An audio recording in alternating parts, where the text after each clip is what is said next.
کہ اس جوان کو اس شہر سے نکال دو۔ پہاڑ کی چوٹی پہ پہنچا، وہ ایسا مقام تھا کہ جہاں پہ نہ کوئی انسان تھا بلکہ چرند و پرند بھی دور تک نظر نہیں آتا، اور اس کے ارد گرد حوریں جو ہیں وہ تعزیت کا ماحول بنا کے بیٹھی ہیں اور رو رہی ہیں۔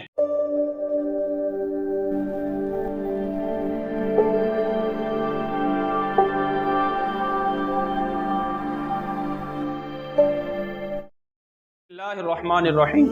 آج آپ کے سامنے ایک حیرت انگیز واقعہ اور بڑا دلچسپ واقعہ آپ کے سامنے رکھ رہے ہیں۔ بنی اسرائیل میں ایک شخص تھا جو بڑا ہی بدکار اور فاسق و فاجر تھا۔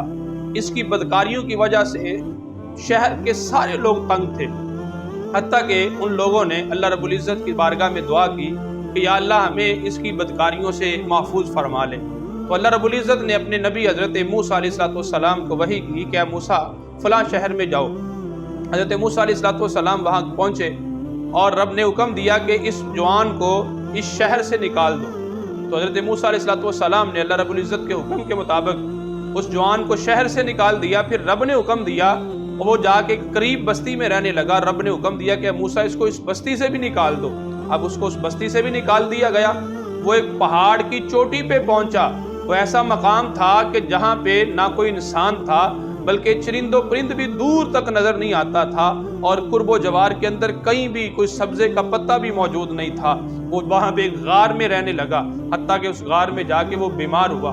تو بیماری کی عالم میں، اپنے رشتہ داروں کی جدائی میں، اپنے والدین اور اپنی بیوی بچوں کے فراق میں وہ اتنا رویا کہ بیمار ہو کے زمین پہ گر گیا۔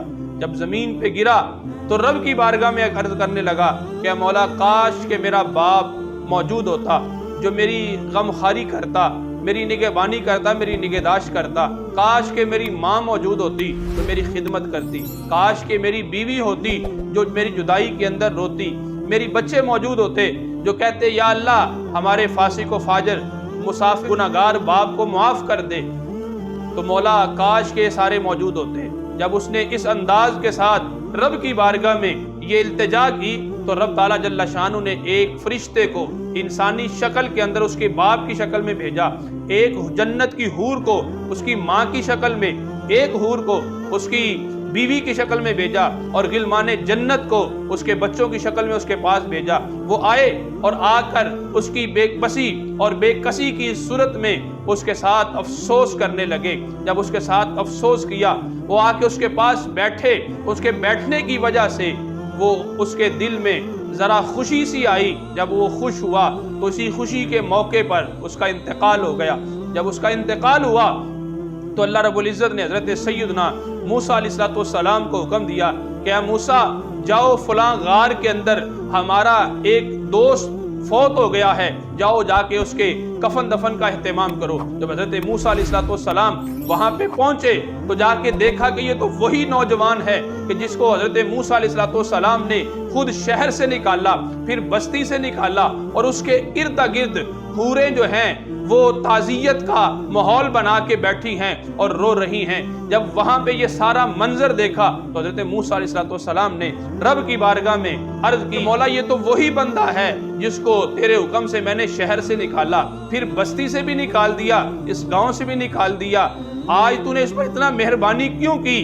رب تعالیٰ جل شانہ نے ارشاد فرمایا کہ اس نے اپنے عزیز و اقارب کی جدائی کے اندر یہ رویا، اس نے التجا کی، تو میں نے فرشتے کو اس کے باپ کی شکل میں بھیج دیا، میں نے جنت کی حور کو اس کی ماں کی شکل میں بھیج دیا، اس کی بیوی کی شکل کے اندر حور کو بھیج دیا، اور غلمان جنت کو اس کے پاس اس کے بچوں کی صورت میں بھیجا۔ جب وہ اس کے پاس آئے اور آ کر اس کے پاس بیٹھے، یہ خوش ہوا اور پھر اس کا انتقال ہو گیا۔ اب یہ سارا منظر رب تعالیٰ جل شانہ نے حضرت موسیٰ علیہ السلام کو جب بیان کر دیا، فرمایا کہ اس بندے کا پھر انتقال ہو گیا۔ پھر جب اس کا انتقال ہوا تو اس کے مرنے پہ زمین و آسمان والے سارے روئے۔ جب وہ سارے روئے تو میں رب ہو کے، میں مہربان ہو کر، میں رحمت والا رب ہو کر اس کے گناہ کیوں نہ معاف کرتا؟ میں نے یہ سارا منظر دیکھ کے، اس کی بے بسی کو دیکھ کر اور اس کی ہمارے ساتھ محبت کو دیکھ کر ہم نے اس کے سارے گناہوں کو معاف فرما دیا۔